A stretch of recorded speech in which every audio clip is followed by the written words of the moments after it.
Allez, on commence. Donc on vient de me poser la question, quel est le thème du shiur? J'ai répondu le désert, ça fait un peu peur. Donc bienvenue à National Geography. Nous allons nous balader dans le désert ensemble. Bon, c'est pas très original comme titre, mais étant donné que c'est un peu la paracha de la semaine, et puis juste le titre du nouveau livre qu'on commence, ça s'imposait.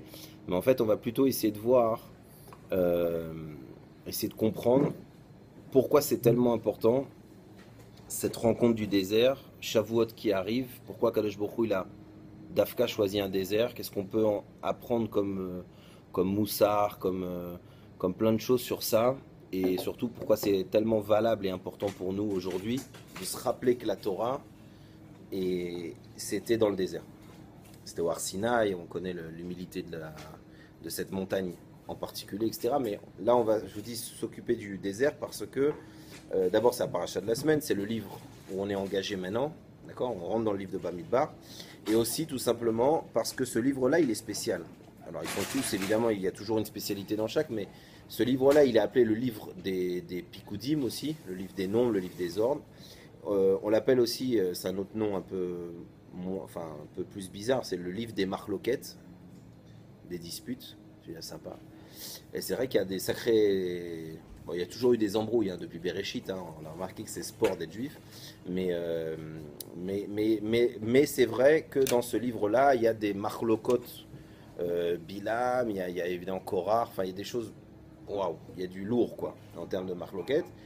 Et en fait, on va comprendre que même ce sujet de pourquoi on l'appelle euh, le livre des nombres, le livre des ordres ou le livre de la marloquette, c'est un rapport en réalité avec le nom qu'on donne qui est Bamidbar, dans le désert. Alors maintenant, on va commencer à essayer de gratter ce fameux désert. D'abord, la première chose, c'est que euh, puisqu'on rapporte, on colle le sujet du désert à Shavuot et on colle le sujet du désert à la Torah, il faut savoir, Bémet, que la première chose qu'on peut comprendre, c'est que un juif, il doit ressentir, et vous allez voir que c'est pas très simple, mais un juif, il doit ressentir qu'il est dans le désert sans Akadosh Baruch Hu et la Torah. C'est-à-dire qu'il doit sentir, il doit se sentir lui-même comme un désert.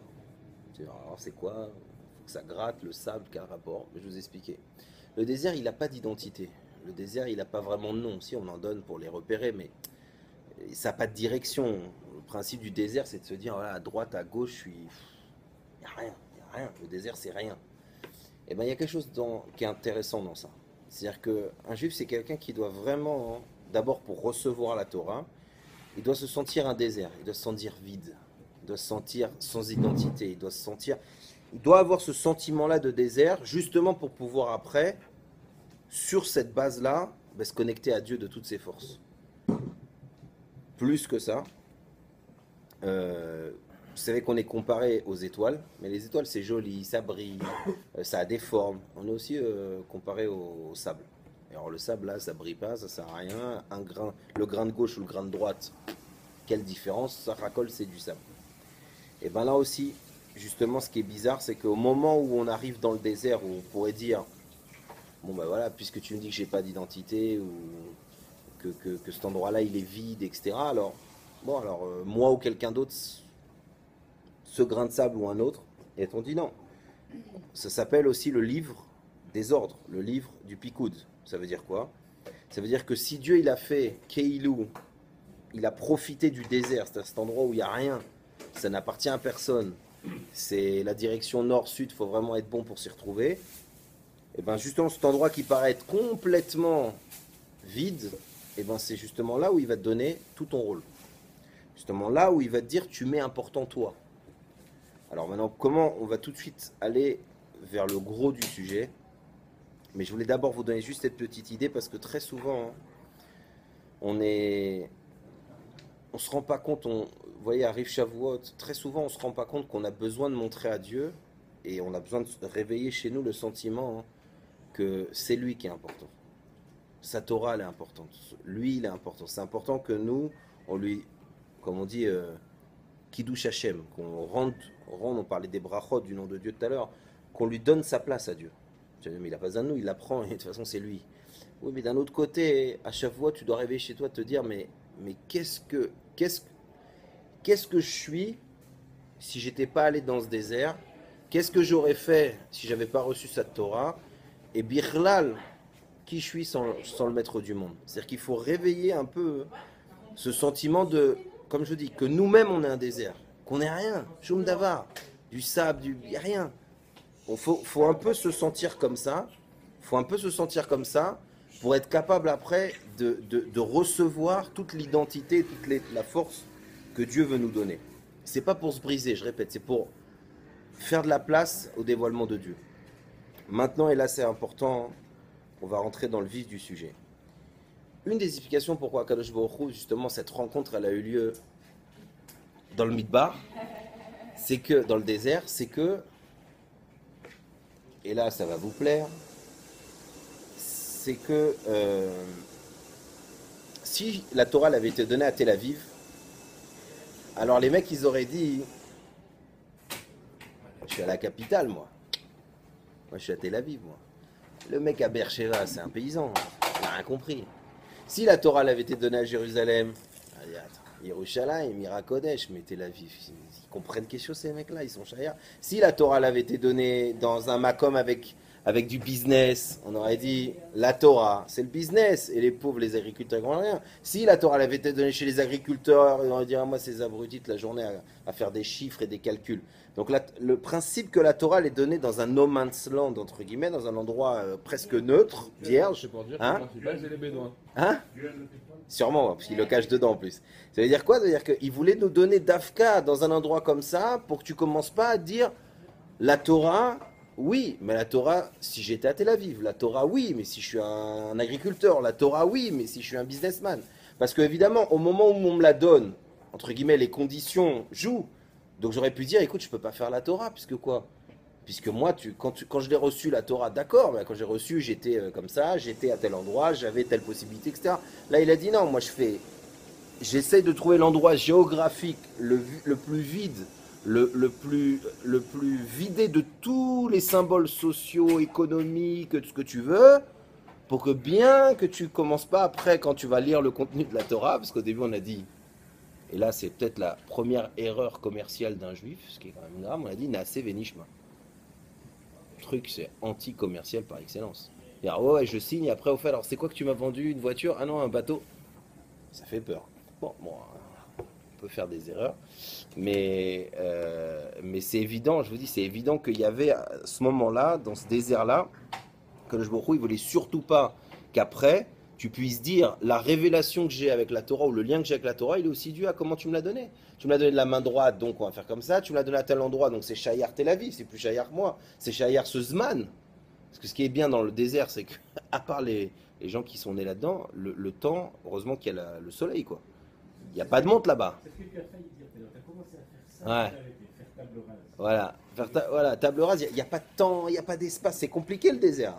D'ailleurs, si tu veux être paumé dans une île, c'est une chose, mais si tu veux vraiment faire en sorte qu'un mec il soit paumé, tu le mets dans le désert. Donc, c'est-à-dire que toute cette idée-là, c'était pour bien nous faire rentrer en nous quelque chose d'extrêmement important. La Torah et notre lien à Kadosh Baruch Hu, il ne doit pas être lié à ce qu'on a, à ce qu'on est, etc. C'est un lien pur. C'est un lien de révélation, c'est un lien d'essence profond. Et c'est extrêmement important parce que le Yetzirah, il nous attaque. Combien de fois notre mitzvah, elle est liée à les copains, la distance sur Waze entre l'endroit où je suis et l'endroit où je peux arriver, enfin des trucs, tu te dis, mais alors Dieu te dit, mais la Torah, quand je te l'ai donnée, c'était dans un désert. Ça veut dire qu'au moment où tu es dans cet endroit-là, où tu as rien, et il n'y a rien, et tu trouveras rien, et ben je te mets toutes les mitzvot sur ton dos. Donc ça veut dire qu'il y a un switch à faire à un moment donné, quand justement le premier travail du début, on essaye de le faire. On se dit Dieu c'est le plus important, la Torah c'est le plus important, nous on est très important, mon rôle est très important. Tout de suite il y a un deuxième switch à faire et dire mais alors pourquoi je conditionne, je mets des conditions tellement à Dieu et à mon Avodat Hashem? Comment ça se fait? Eh ben, comment ça se fait? Parce que tu as oublié que ça a été donné dans un midbar. C'est pas spécifiquement juif. C'est sûr. Il y Dans a... l'enceinte, toi, spiritualité, on fait la même chose. Dans le désert, il n'y a aucun bruit environnant. exact. Attends, ouais, On fait avant. C'est exact. assez marrant que Dieu il a accepté de le faire. Encore, ouais, ouais, avec gratté l'idée avant. Mais ils avaient senti. Mais justement, tu as parlé du mot parole, on va y venir après. Bamidbar, c'est vrai, c'est la chant de Médaber. C'est extrêmement important parce que justement, il y a un travail à nous. Je vous dis, ça paraît être simple ce que je dis, c'est simple, mais à vivre, c'est pas évident. Parce que réellement, on est constamment en train de mettre des conditions à la Torah, au mitzvot, au... Alors, faut bien faire la différence. Je répète, ce Bamidbar là, il nous met un warning en rouge en haut en disant, je t'en prie, n'oublie pas que la Torah elle t'a été donnée quand t'avais rien, que tu pouvais rien avoir et que c'est où. Parce que sinon, il y a un moment donné où tu vas voir, et ça fait peur, que Bémet, ton lien avec Dieu, il va être lié à où tu habites. Ton lien avec la Tfila, il va être lié au Rav. Alors c'est très bien. Mais d'un autre côté, Slicha, c'est parce que Dieu m'a demandé de faire la Torah que je la fais. Alors c'est sûr que c'est beaucoup plus sympa d'avoir des parents qui m'encouragent dans cette voie et d'avoir une école et une boucherie cachère à 2 pas. Mais si j'étais dans ce désert, eh ben elle me tombe sur la tête quand même la Torah. Donc c'est plus possible de faire à chaque fois un Massa ou Matan, de faire des pour et du contre, comme si il y a des choses qui s'opposent à moi, la révélation de Dieu, et ma Torah. Ben non, justement, il n'y a rien. Que je vois, il a fait exprès, pour qu'il n'y ait aucune... et c'est pour ça qu'on la blague dit que, bon, un grain de sable, ça peut faire tout tomber. Ouais, ben tu vois. Ça veut dire que c'est extrêmement important à un moment donné qu'un juif, et que nous-mêmes, on se dise, j'ai un problème quand je conditionne mon avodat Hashem à tellement de choses. D'ailleurs, je vous répète, c'est évident. Je prends un exemple simple qu'on entend souvent. Prier dans une Beth Knesset, c'est pas évident. Donc c'est un kiff. Quand tu as une Beth Knesset qui est pas loin, quand tu as une synagogue qui est pas loin, c'est un plaisir quand en plus tu as 2-3 copains, c'est un plaisir quand après il y a un qui douche, et c'est génial parce qu'en plus ils te font monter à la Torah. Au top. Ah, tu as oublié l'essentiel. Quoi? La parnassa. Ah oui, en On est plus. sonné, là. En plus, et tu vas là-bas et tu prends la parnassa de la semaine, tu ouvres le Echal, etc. Donc c'est top. Bien sûr que c'est top. Tu dois chercher le plaisir, tu dois chercher le chemin qui était le plus proche. Mais il y a un moment donné, justement avant Shavuot, où tu dois dire, attends, mais on oublie, tiens 20%, ça va être bouillant, mais on oublie, attention, la Torah c'est donné dans un désert. C'est-à-dire que si demain, et vous allez rigoler parce que là on va se reconnaître tous un peu, mais si demain, le Rav il est pas là, et le mec qui est venu, oh, il est lourd, il nous a pris la tête, ou ils ont déplacé ta chaise, ou t'es plus chez toi détente dans ta petite ville, tu vas passer pour faire plaisir chez un copain Shabbat, et là-bas, sa synagogue à eux, ils sont Noussar comme ça, Rav comme ça, et toi t'es comme ça y est, commencent les problèmes d'Avodat Hashem. Ça me saoule d'aller prier, ouais, je ne supporte pas ces mecs-là, ouais, il y a trop de bruit dans ce minyan. Mais n'oublie pas que l'ordre et ton lien avec Dieu et la Torah, il est lié à rien. Il est lié au fait que la rencontre a été faite. Donc, tu peux pas, c'est sûr, je vous dis que se mettre dans les meilleures conditions, c'est bien. Mais à un moment, tu peux. Moi, j'ai eu récemment quelque chose qui m'a fait peur. Quelqu'un qui m'a dit, il y avait des problèmes comme vous allez rigoler pour ceux qui sont mariés, mais et puis ceux qui ne le sont pas, mais Bekarov, Besant Hachem, mais le Khatan me racontait les petits problèmes qu'il y avait d'organisation, tu vois. Et à un moment, il me dit, oh là, tu te rends compte, il y a eu ça sur la salle, et ma belle-mère ça, et machin, et ils ont dit ça, et le Rav, il a dit ça. Attends, moi, c'est comme ça, laisse tomber.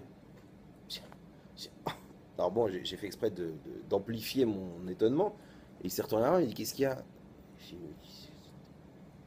Hein? Au secours?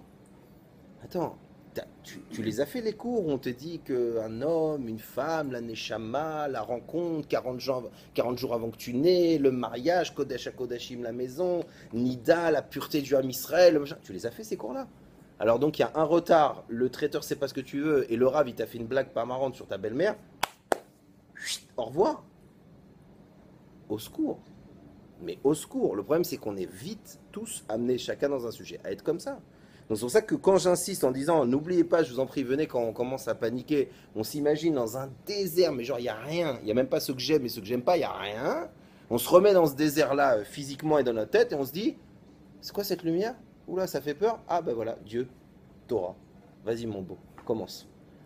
Et ça va nous enlever un peu les clipotes qu'on a, des fois les écorces qu'on a de dire j'aime donc je fais, j'aime moins donc je fais moins, j'aurais aimé, j'aurais préféré. C'est normal, on est humain. Il n'y a pas un inyan d'aller exprès dans la synagogue où il prie pas ton noussard et que t'aimes pas et machin pour khatati, c'est pas le but. Mais d'un autre. Hein? De quoi? Clipote, c'est une écorce, c'est quelque chose qui est pas génial, qui protège. Voilà.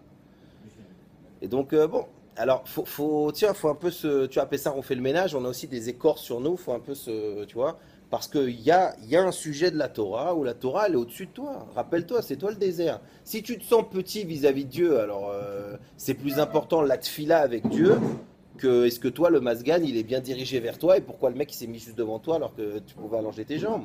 Ou d'un moment, il y a quelque chose qui gêne là-dedans. Et c'est pour ça que je vous dis, c'est extrêmement important qu'avant Shavuot, qui est le Matan Torah, c'est-à-dire que on a la possibilité avec tout ce que ça, bon la semaine prochaine on parlera de Shavuot vraiment, mais avec toutes les connexions que ça peut avoir, c'est comme, je prends un exemple qui vient de me en tête. Si Dieu veut, on arrive vers Yom Yerushalayim, bientôt, la semaine prochaine. Et ben là encore, c'est extraordinaire cette histoire de Yom Yerushalayim. Pourquoi? Parce que le jour en lui-même, ben, c'est un jour extrêmement important puisque ça y est, on a accès. On a accès enfin à Jérusalem. Mais ce qu'on oublie peut-être des fois dans cette dimension-là, c'est que Yerushalayim, ça a toujours été Jérusalem. Depuis la nuit des temps, même si on ne savait même pas le situer dans la carte, ou même s'il y avait peut-être un juif, etc., Yerushalayim, c'est des choses absolues, c'est comme la Torah, c'est des choses, ça fait partie de nous. Ben oui, quoi qu'il arrive, on priait vers là-bas. On priait toujours vers Jérusalem. À la fin de la Haggadah, Yerushalayim. Donc, ça là encore, on touche à cette espèce, et que c'est extrêmement important, ce qu'on appelle dans un langage de Torah le Etsem, quoi, l'essence des choses. C'est hyper important de comprendre que Shavuot, on parle le don de la Torah, c'est le Etsem d'un juif. Et c'est pourquoi je parle de ça, pourquoi je parle du Midbar? Parce que je veux même pas entendre. Oui, mais moi, monsieur, je suis pas religieux. Oui, mais moi, monsieur, j'aime pas le rabbin. Oui, mais moi, monsieur, je suis né de l'autre côté de la rive. Stop, va plus haut que ça. Dieu, la Torah et son peuple, et la terre. Alors, le Zohar, il dit Dieu, la Torah et Israël. C'est une seule chose. C'est une seule chose. Et rappelle-le toi, c'est pour ça que même physiquement, j'ai essayé. Je parle au nom de Dieu, ça joue. Mais j'ai essayé de te donner la Torah dans le désert pour que tu te rappelles que le désert, il n'y a rien. Le désert pour toi, pour un humain, c'est vraiment le truc. Je t'ai dit, il n'y a pas de direction, il n'y a pas d'appartenance, il n'y a pas de personne, il n'y a rien. Pour justement te dire que le lien que j'ai avec toi et le cadeau que je te donne, la connexion qui s'appelle la Torah, elle ne peut pas être remise en cause, même par toi, par est-ce que je suis du bon côté de la rive, est-ce que j'ai du temps, est-ce que j'ai l'argent qu'il faut, mais j'ai pas la connaissance. C'est faux. Il y a un moment dans cette histoire-là où, ça y est, c'est l'essence qui parle. Je parle de la Torah, je parle de toi, je parle de Dieu, je parle de toi.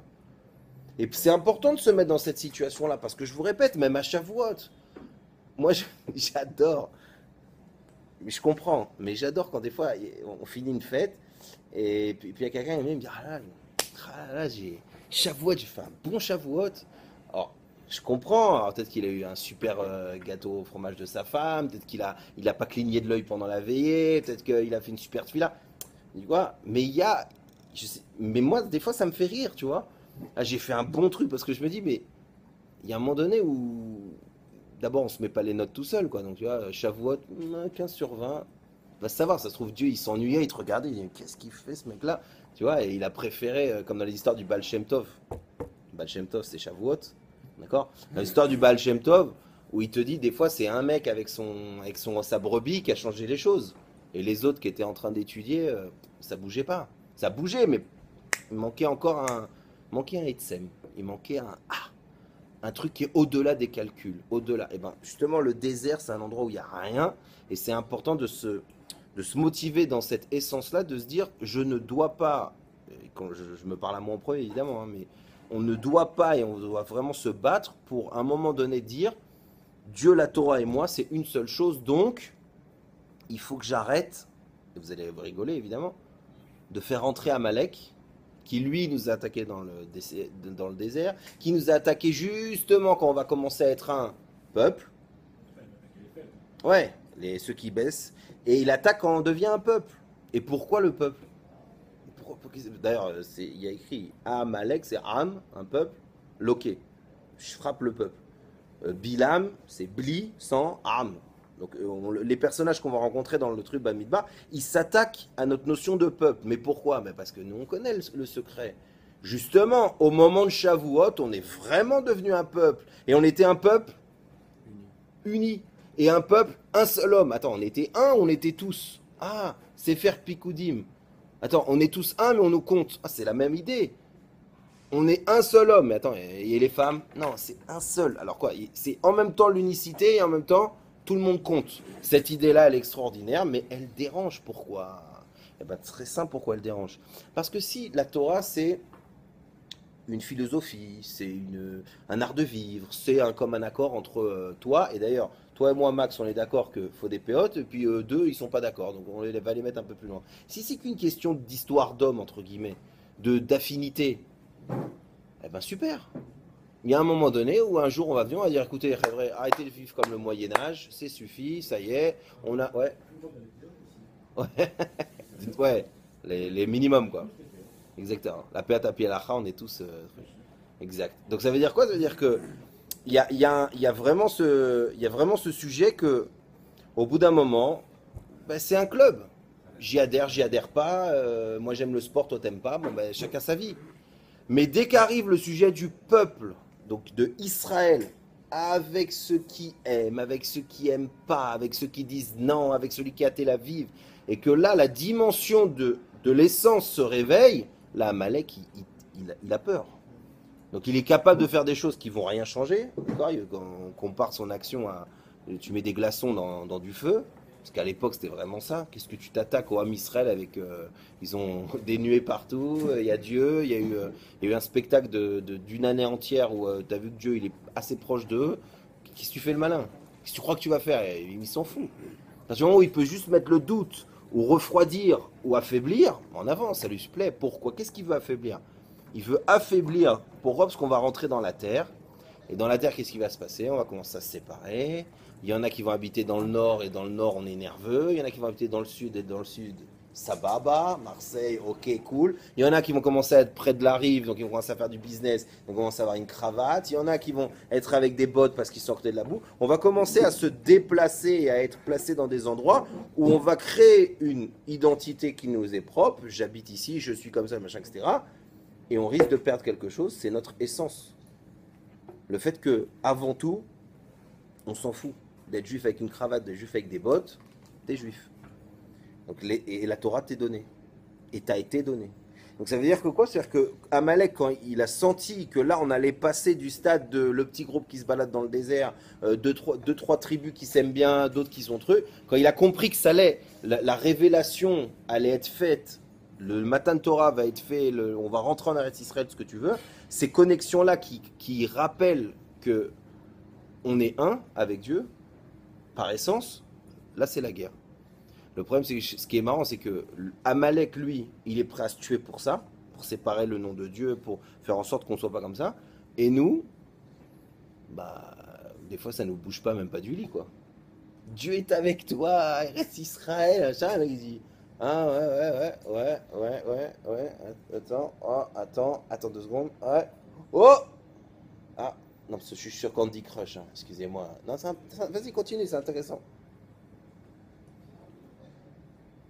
Je ne visais personne, mais un peu tout le monde. C'est une catastrophe.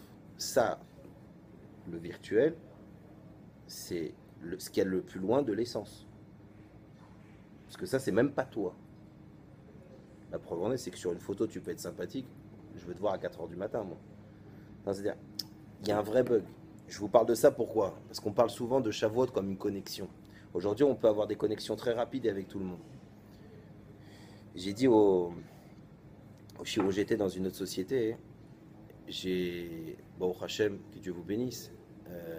Mais non, mais vous me l'avez jamais fait. Mais moi, là où j'étais là-bas, hein, il y avait deux, trois qui, en déplaçant les ordinateurs, sortaient leur iPhone et tout. Et à un moment, j'ai dit, vous savez, je vais vous donner mon compte Facebook, vous allez voir, j'ai grave des amis. Je dis pas que j'en ai plus que Bill Gates, mais vous allez voir, c'est impressionnant le nombre d'amis que j'ai. Alors c'est sûr que c'est moi qui parle, donc c'est difficile, mais je vous promets que je peux vous faire le cours en faisant ça en même temps. Et j'aurais dit, mais ce qui me fait peur, c'est ce manque de connexion avec vous-même.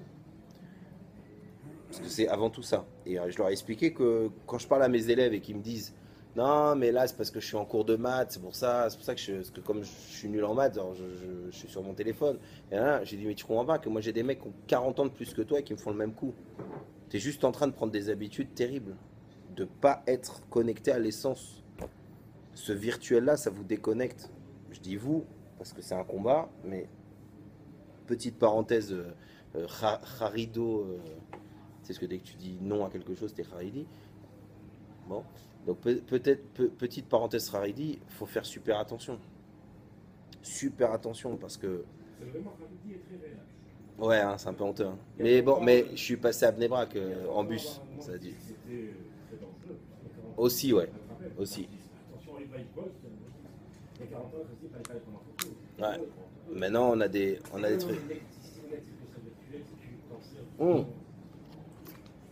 Dans chaque moyen, il y a justement à quoi être connecté l'essence. Qu'est-ce que t'en fais? À l'époque, quand le rabbi il avait commencé à donner des cours sur la radio, il s'est fait insulter. Hein. Aujourd'hui, c'est classe d'avoir sur ton téléphone une radio qui commence par Rabbi Nachman, ce que tu veux. À l'époque, quand il y avait une photo, les mecs disaient Avodazara. Aujourd'hui, tu vends pas un livre s'il n'y a pas la tête d'un tzaddik dessus, machin. Donc on avance, on évolue, il y a des choses qui changent. Mais justement, ces choses, elles peuvent changer si c'est lié à la base, si c'est lié vraiment à l'essence. C'est-à-dire que si tout ça, c'est dévoiler Dieu, le juif et la Torah, alors tu as raison. Un Teilim distribué avec une photo d'un rav, ça peut changer la vie de quelqu'un. Mais si c'est tout ce qu'on peut voir, c'est-à-dire le fait que les gens... la dernière fois, j'étais au resto, j'ai vu un couple, bon, ils étaient mariés, c'est bien déjà, ils se sont pas parlé. Les deux, ils étaient au téléphone. Alors je me suis dit, mais est-ce qu'ils se parlent au moins entre eux, à travers l'écran, mais au moins entre eux ou non? Et je te promets, c'est-à-dire qu'ils ont plus parlé au serveur qui les a dérangés 2-3 fois pour leur dire, c'est bon, vous voulez de l'eau, tu vois. Donc c'est obligé de faire ça, et ouais, un chargeur ou un truc comme ça. Mais j'ai halluciné. Et à la fin, j'ai dit ça, si je l'utilise pas pour un cours, je suis un crétin. Donc ils se sont pas parlé, mais bémet, c'est-à-dire que, bon, ok, c'était pas un resto avec des chandelles et ce que tu veux. Mais bon, malgré tout, je sais pas, même autour d'un borécas, tu peux faire une petite discussion quand même, tu vois. Et bon, ils ne se sont pas parlé, c'était vraiment les deux, mais c'était flippant, tu vois, les deux comme ça, comme ça, comme ça. Mais à la fin, ils ont sûrement remarqué qu'ils étaient ensemble, mais à la fin, ils ont fait ça. Chacun avec son portable, ils ont fait ça. Genre, on se prend la photo qu'on était au resto ensemble. Je lui dis, mais c'est extraordinaire, parce que si les mecs, ils savent qu'ils ne se sont pas parlé, c'est-à-dire qu'en réalité, c'est le meilleur moment, la photo, quoi.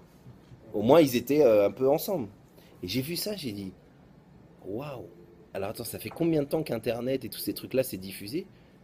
C'est déjà arrivé à déformer les comportements à ce point-là? Et un truc tout simple, on va pas accuser les autres. Moi, j'ai une petite fille qui a 2 ans, qui a fait 2 ans il y a 2 jours. Hier, 2 jours. Bon, Mazel Tov. Et ben, la première fois qu'elle a pris le téléphone de ma femme et que j'ai vu qu'elle a fait ça pour l'ouvrir, j'ai dit, mais non, mais non. Ah mais non, mais non, mais non, mais non. Pourquoi? Parce que c'est bien, tant mieux, bon Hachem, mais j'ai dit... Ouais, mais j'ai dit non, c'est trop con, j'avais vu ce truc. Comment ils savent? Et après je me suis dit, c'est peut-être moi le problème. Peut-être qu'elle m'a... Alors je me suis dit, attends, calme-toi Jérémy.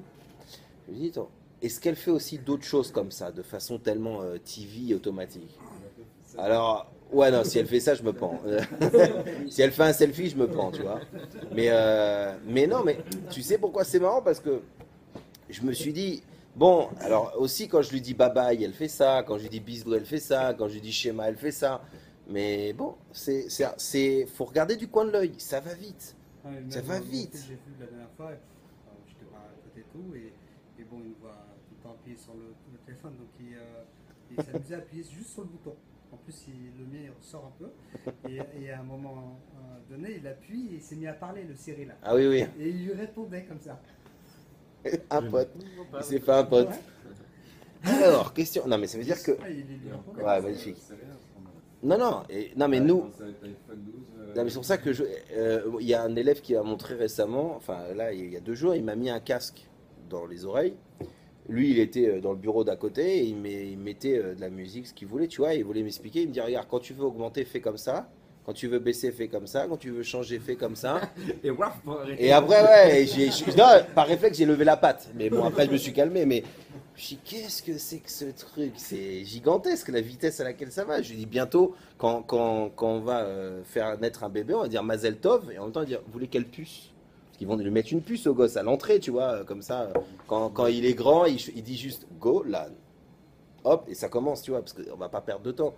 Donc, en quoi je reviens, parce qu'on s'est oublié dans l'histoire de connexion, mais puisqu'on a parlé d'essence, il faut vraiment faire attention à un moment donné que, là encore, notre avodat Hashem et notre Torah, elles ne soient pas dépendantes de tout ça. Là encore, je vais vous dire, c'est très agréable d'avoir Sfirat HaOmer sur son téléphone, mais c'est pas au téléphone de faire le Homer, c'est à toi. Alors c'est bien, tu as une alarme, c'est écrit nickel. C'est pas mieux qu'un livre qui soit. Ouais, tu as une action. Et c'est pour ça que je dis, que Quoi, Banushra, il y a une photo de lui. non, mais ça veut dire, non, mais quand je te Il y a dis, même pas. Il n'y avait pas d'appareil photo. quand, Non, un tiour de lui. non, mais Et ce que, non, il explique en plus pourquoi il l'a mis. tu sais ce que je veux dire, c'est que ce que je veux t'expliquer, c'est que avant même tout ça, qu'il y avait un tsiour, qu'il y a machin, Dieu il t'a bien fait une photo entre guillemets. Il t'a dit il y a rien qui doit, il y a rien qui doit conditionner ce que je suis en train de te montrer que tu peux pas comprendre parce que tu es humain, mais je te le dis de façon claire. Toi, moi et la Torah, c'est une seule chose. Il n'y a rien qui peut séparer. Même ma création, rien. Il y a un moment donné où il faut que tu te rappelles. À chaque fois, qu'est-ce qu'on fait? Rien. Rien. On essaie de se mettre en blanc, on lit, on étudie ce que tu veux, mais il faut essayer de rattraper ce truc-là. Parce que je vous dis, après, ce qui peut nous aider, c'est ce qui va nous faire chuter. Je te dis, t'étais dans une ville où tout allait bien. Je vais raconter une histoire. Je finis ma phrase. T'es dans une ville où ça allait bien, il y avait tout, le petit mini-fait, le minyan. Tu pars en vacances un mois, les tefilines, on peut laisser dans la valise. Et puis tu vas dire, bah ouais, mais Dieu, il n'y avait pas. On dit, mais il n'y avait pas quand je t'ai donné, Birklal. Et ça, je vais vous raconter une histoire qui m'a beaucoup touché, surtout qu'elle est liée à un événement important. C'est que vous vous rappelez évidemment de ce couple Chabad de Shlichim qui avait été assassiné en Inde. Et le dîner, enfin la réunion des Shlochim qui a suivi ce drame, il y avait énormément de choses. Et là-bas, ils ont diffusé un document qui fait froid dans le dos, pas que dans le dos, mais enfin qui est impressionnant. Ils ont diffusé des vidéos, parce que vous savez que tout était filmé à l'époque là, chez le Rabbi. On voyait exactement ce qui se passait, c'était tout le temps sous l'œil de la caméra. Et ils ont montré un jour où il y avait dans la salle donc des Khatan Vekala, des maris et des femmes qui venaient de se marier. Et il y avait donc ce couple-là, justement, qui était présent. Et le Rabbi parlait de l'importance de la shlichut. L'importance, le Rabbi, ouais. Non, à l'époque, quand eux étaient tout jeunes, quand ce couple était tout jeune. Et l'Arabie parle devant tous ces gens-là, et il dit l'importance de la shlichut, comment c'est important, d'être chaliard, de trucs, d'amener la Torah, etc. etc. Et à un moment, il dit, on sait que depuis la nuit des temps, il y a des gens qui ont fait don de soi, un mission nefesh, ont donné leur vie pour cette mission sainte. Et dans les caméras, donc c'est complètement au hasard, entre guillemets, si je puis oser dire ça, parce que Amalek, il adore ça. Au moment où il dit ça, la personne qui est le filmé, c'est lui et elle. À 2 temps séparément. Et c'est flippant, ils l'ont montré au dîner, tu vois ça, t'as mal. Tu entends la voix du Rabbi qui dit jusqu'à donner sa vie, et tu tac, tac. Bon. Mais plus que ça. J'ai gratté ce mamar, j'ai regardé, j'ai demandé j'ai regardé. Il dit le Rabbi ce qu'on est en train de dire là. Mais il le dit avec une force qui est évidemment pas la mienne, mais qui est frappante, extraordinaire. Il dit, justement, il faut aller chercher les Juifs là où ils sont. Il faut transmettre et leur dire, la Torah elle a été donnée dans un désert. C'est-à-dire qu'il n'y a rien qui peut faire, tu as dit Ikouvim, ouais. Il n'y a rien qui peut séparer cette révélation. C'est fini. Il n'y en aura pas d'autre. Il n'y en a eu qu'une. Et maintenant, c'est une réalité. Dieu, son peuple et sa Torah. Netto. Tu aimes pas, tu as envie, ça te chauffe. Demain Shabbat, après-demain Kippour, c'est un autre problème. Mais cette chose-là, c'est une vérité comme un arbre qui pousse. C'est fini. Et alors, qu'est-ce qu'il dit?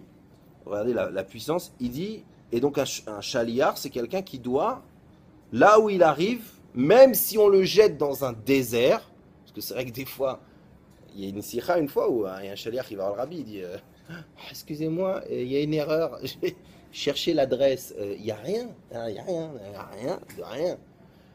Alors le rabbi, il le regarde, il dit, il fait genre, il comprend pas, il dit, mais enfin, je vous le fais un peu plus théâtral, mais l'idée c'est qu'il lui dit, mais qu'est-ce que tu veux que j'aille foutre là-bas, quoi? Tarles, avec ma famille, mes enfants, il n'y a pas de mikvé, il n'y a pas d'école, ne parlons pas du minyan, Betekneset. Soyons pas luxueux à ce point-là, mais un gan pour les enfants. C'est-à-dire que mes gosses, il faut qu'ils apprennent quand même et tout. Et on sent que le rabbi, il n'a pas l'air de comprendre les objections du chaliar. Et il lui dit, à un moment, il dit, mais il n'y a rien là-bas. Et le rabbi lui dit, il n'y a rien. Il dit, il y a des juifs là-bas. Alors le chaliar, il se reprend, il dit, oui, il y a des juifs, mais c'est des juifs qui eux, font rien. Qui eux font rien. Pas des juifs pratiquants du tout, bichlal, ils s'en foutent qu'il y ait un gan ou une cacheroute, tu comprends? Donc eux, ouais, ils sont là-bas, c'est l'air. Mais ils sont en short avec une noix de coco sur la tête, donc bon, ouais. Et là, tu sens que le rabbi, son regard, il change. Et il dit, attends, il y a des juifs là-bas. Et si ces juifs-là, ils peuvent être là-bas, alors comment toi, tu peux pas être là-bas? Alors, réponse logique, bah, c'est pas shoot. Oui, je peux. Si c'est pour se mettre un short et une noix de coco sur la tête, bien sûr, je peux y aller. Mais pour, attends, la Torah, et donc le rabbi lui re-regarde bien dans les yeux et lui dit ce que j'ai dit. Et il lui dit en gros, allô, la Torah, elle était dans un désert. Qu'est-ce que tu me la joues là? Parce que tu n'auras pas ton mikvé, ton machin. Tu vas aller là-bas et tu vas faire Arsinaï, toi. Tu vas me refaire le désert, tu vas me refaire la hardoute, tu vas me refaire le Matan Torah. Et tu vas créer tout ce qu'il faut. Mais ma pitom que maintenant... Et il lui dit plus que ça. Il lui dit, si un juif, sans rien, qui se rappelle même pas qu'il y a eu un Matan Torah, il est là-bas, comment toi, il fait une liste, que tu as vécu dans des yeshivot, que tu as eu des parents qui t'ont aimé, que tu as reçu la Torah, que tu as fait Kippour, comment toi qui es rempli de lumière et de Torah, comment toi tu peux pas être là-bas? À four. Donc là tu dis, ouais, ça c'est vraiment du... C'est une déballe, comme on dit dans le langage du commercial, de tueur. C'est-à-dire qu'il a renversé le truc. C'est presque toi l'idiot maintenant. Si un juif, n'importe lequel, il peut vivre là-bas, comment toi, avec toutes les forces que tu as, tu peux pas être là-bas?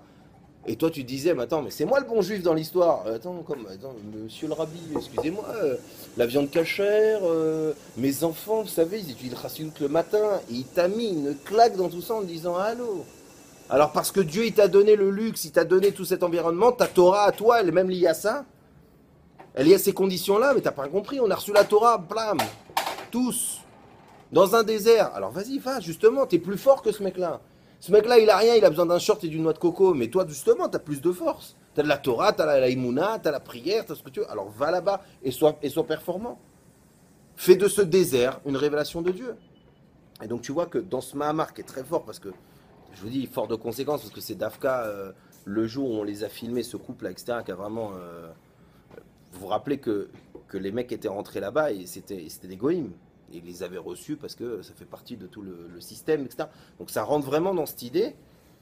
Mais avant de parler de l'événement qui était plus que triste, l'idée, c'est ce qui s'est révélé après, c'est de dire, mais ils ont eu raison. Ce qu'ils ont fait, ils l'ont fait bien. C'est ça la force. C'est que dans n'importe quel désert, la Torah, un juif, il peut fleurir. Je parle pas du sujet d'Eretz Israël et de tout ça. Pour. C'est clair. Quand il y a l'histoire, j'ai un copain qui est parisien, qui est chalier à Bordeaux, Nadel Cohen, tout le monde savait la totale insécurité. Tout le monde savait. Il y avait un Exact. risque, mais faramineux. Exact. Ça canette, je sais pas.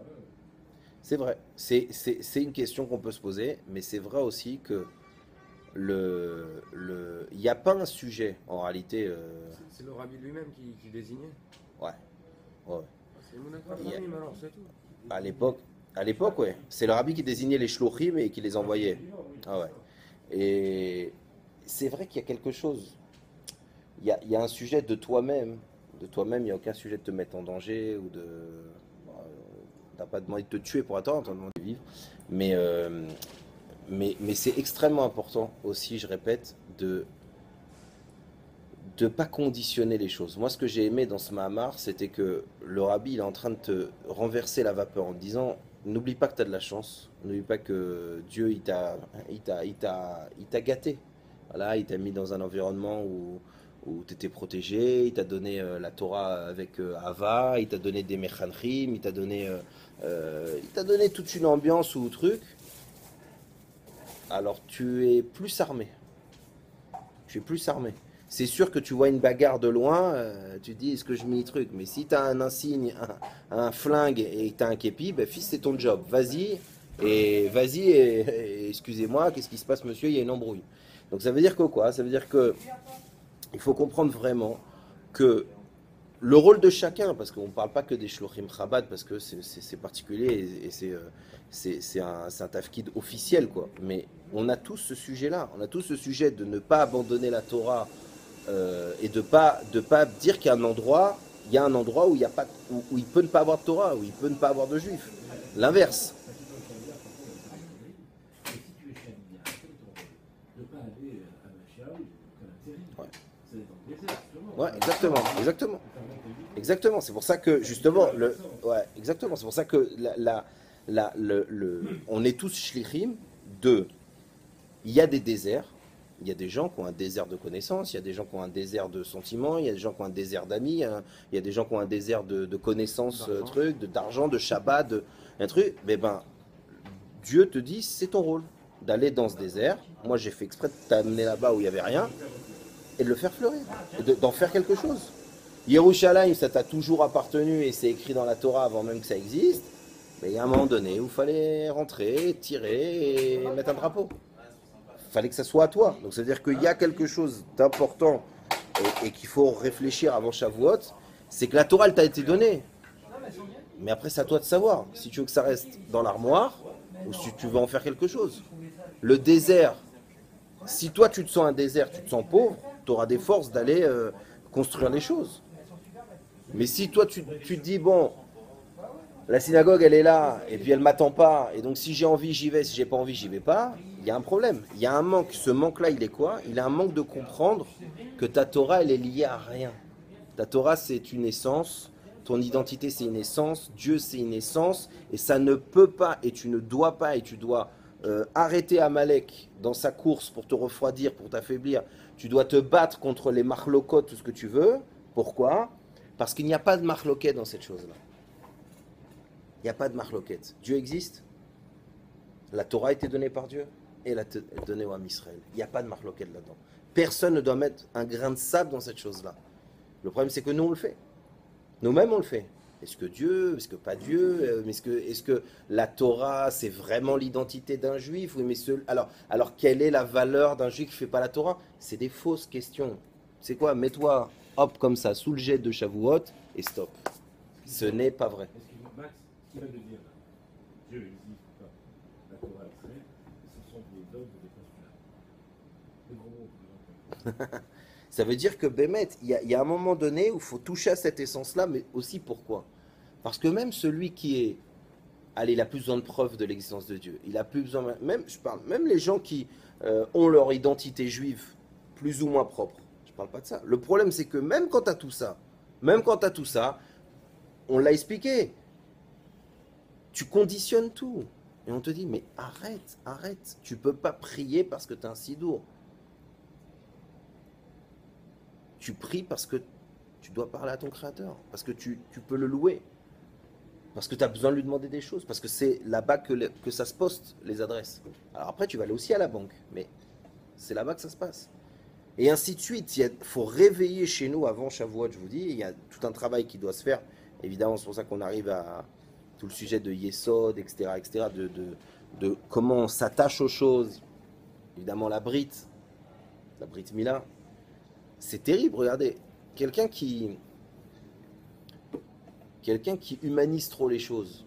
Tu dis, c'est quand même bizarre cette histoire de être juif, pas être juif, les conversions, la Brit Mila. Il y a un moment donné où il faut regarder et dire, Zéou, je fais. Il faut agir. Naaseh Venishma, c'est Shavuot. C'est-à-dire qu'il y a quelque chose chez nous, même chez les super religieux qui étudient toute la journée, il y a un moment donné où on conditionne. C'est pour ça, Chas Veshalom, j'ai lu il y a 2 jours un livre comme ça qui est sorti sur le Rav Israël de Sarcelles.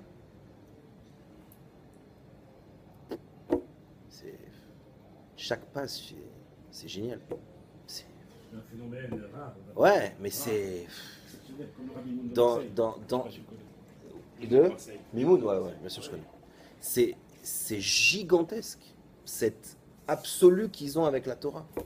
Et évidemment, des Ashgacha Pratit, et c'est pas la meilleure, et Lo Aleinu les Kulam, c'est des gens qui ont souffert et qui ont des trucs. Ah, avec plaisir. C'est des gens, ouais, merci. C'est des gens qui ont souffert eux-mêmes des choses. Et tu vois comment il parle, tu dis, mais il est déconnecté de la réalité. Mais j'ai envie de dire, non, il est attaché à la réalité. Nous, avec ça, on est déconnecté de la réalité, oui. Eux, ils sont attachés à la réalité, la vraie. Dieu, la Torah et Israël. Zéro. Ça, c'est la réalité. Ça, c'est ce qu'il y a de plus palpable, ce qu'il y a de plus vrai. Le reste, c'est du désert. Les grands immeubles, les petits immeubles, les machins. C'est du désert, c'est du sable. C'est inintéressant. Ça n'a rien face à Dieu, son peuple et sa Torah. Ça n'a rien à voir. Ça passe tous les temps. Ça n'a pas de temps, ça n'a pas d'endroit, ça n'a pas de... Un désert, ça n'a pas de dimension. C'est ensemble. Et je vous dis, quand quelqu'un, il est mitbonen, c'est-à-dire qu'il réfléchit à cette vérité-là, franchement, s'il est un tout petit peu mitbonen, la première chose qui lui vient au cœur, c'est de dire merci. C'est de dire merci Dieu. Merci. Ça donne l'envie d'avancer.